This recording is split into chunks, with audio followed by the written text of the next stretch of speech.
Bonsoir. Ce soir, c'est Mamie qui raconte l'histoire de la princesse des mers. Il était une fois un jeune pêcheur qui était allé bien loin sur la mer. Il aperçut dans son filet un étrange poisson qui avait de très beaux yeux et qui portait une clé d'or autour du cou. « Ne me pêche pas, je suis la fille du roi des mers, dit le poisson.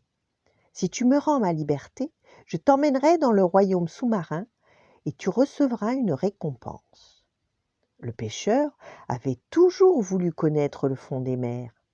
Il accepta de suivre le poisson. Par quelque magie, il se sentait à l'aise plongé dans les ondes. Ils parvinrent à un palais tout de perles et de corail, caché tout au fond des flots. Une fois au palais, le poisson redevint la princesse qu'elle était et guida le pêcheur par des salles aux parloirs de perles jusqu'à une chambre d'or qu'elle ouvrit avec sa clé. La salle immense contenait les trésors de toutes les mers. « Choisis ce que tu désires, lui dit-elle. Le pêcheur était bien embarrassé devant toutes ces belles choses, quand survint une sirène aux écailles d'argent qui lui murmura en passant « Ne demande qu'un simple coquillage ». Le pêcheur l'écouta, et quand il eut formulé son désir, la princesse le fit reconduire à la porte du palais avec son coquillage. La sirène l'attendait sur le seuil, elle le guida à travers les profondeurs. La sirène d'argent était si belle et si charmante que le jeune homme en tomba amoureux. « Quel dommage que tu ne puisses vivre sur la terre ferme, lui dit-il.